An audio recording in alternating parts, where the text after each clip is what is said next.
ರಾಜ್ಯದಲ್ಲಿ ಸಿದ್ದರಾಮಯ್ಯ ನೇತೃತ್ವದ ಕಾಂಗ್ರೆಸ್ ಸರ್ಕಾರ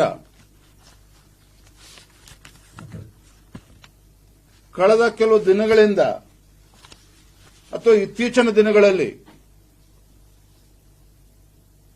ಬಹಳ ಅವಿವೇಕತನದ ನಿರ್ಧಾರಗಳನ್ನ ಈ ಸರ್ಕಾರ ತೆಗೆದುಕೊಳ್ತಾ ಇದೆ. ಮತ್ತೊಮ್ಮೆ ಹೇಳ್ತಾನೆ, ನಮ್ಮ ರಾಜ್ಯದ ಮುಖ್ಯಮಂತ್ರಿಗಳು ಸಿದ್ದರಾಮಯ್ಯನವರ ನೇತೃತ್ವದ ರಾಜ್ಯ ಸರ್ಕಾರ ಇತ್ತೀಚಿನ ದಿನಗಳಲ್ಲಿ ಒಂದು ಅವಿವೇಕತನದ ನಿರ್ಧಾರಗಳನ್ನ ತೆಗೆದುಕೊಳ್ತಾ ಇದ್ದಾರೆ, ಪದೇ ಪದೇ ತೆಗೆದುಕೊಳ್ತಾ ಇದ್ದಾರೆ. ಮೊದಲನೇದು ಬಹಳ ದುಃಖ ತರ್ತಕ್ಕಂಥ ವಿಚಾರ ಅಂತ ಹೇಳಿದ್ರೆ,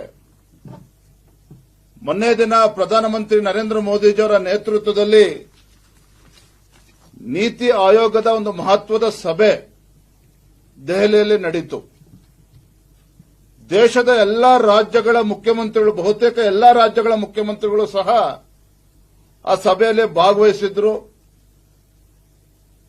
ಹಿಮಾಚಲ ಪ್ರದೇಶ ಮುಖ್ಯಮಂತ್ರಿಗಳು ಕಾಂಗ್ರೆಸ್ ಸರ್ಕಾರ ಇದೆ, ಪಕ್ಕದ ತೆಲಂಗಾಣ ರಾಜ್ಯ, ಅಲ್ಲೂ ಕೂಡ ಕಾಂಗ್ರೆಸ್ ಸರ್ಕಾರ ಇದೆ. ಆ ರಾಜ್ಯಗಳ ಮುಖ್ಯಮಂತ್ರಿಗಳು ಸಹ ನೀತಿ ಆಯೋಗದ ಸಭೆಯಲ್ಲಿ ಭಾಗವಹಿಸಿ ತಮ್ಮ ಅಭಿಪ್ರಾಯಗಳನ್ನ, ಆ ರಾಜ್ಯಗಳ ಒಂದು ದೂರದೃಷ್ಟಿತ್ವವನ್ನ, ವಿಚಾರಗಳನ್ನು ತಿಳಿಸತಕ್ಕಂಥ ಒಂದು ಪ್ರಯತ್ನ ಮಾಡಿದ್ದಾರೆ. ಅದೇ ದುರಾದೃಷ್ಟ ಅಂತ ಹೇಳಿದ್ರೆ, ನಮ್ಮ ರಾಜ್ಯದ ಮುಖ್ಯಮಂತ್ರಿಗಳು ಸಿದ್ದರಾಮಯ್ಯನವರು ಆ ಒಂದು ನೀತಿ ಆಯೋಗದ ಸಭೆಯನ್ನ ಬಹಿಷ್ಕರಿಸಿದ್ರೋ ಅಥವಾ ಹೋಗಕ್ಕೆ ಸಾಧ್ಯ ಆಗಲಿಲ್ವೋ ಅದು ನನಗೆ ಗೊತ್ತಿಲ್ಲ.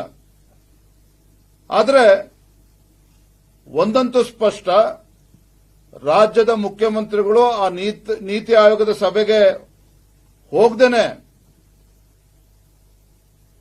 ರಾಜ್ಯಕ್ಕೆ ಇವತ್ತು ಅಪಚಾರವನ್ನು ಎಸಗಿದ್ದಾರೆ.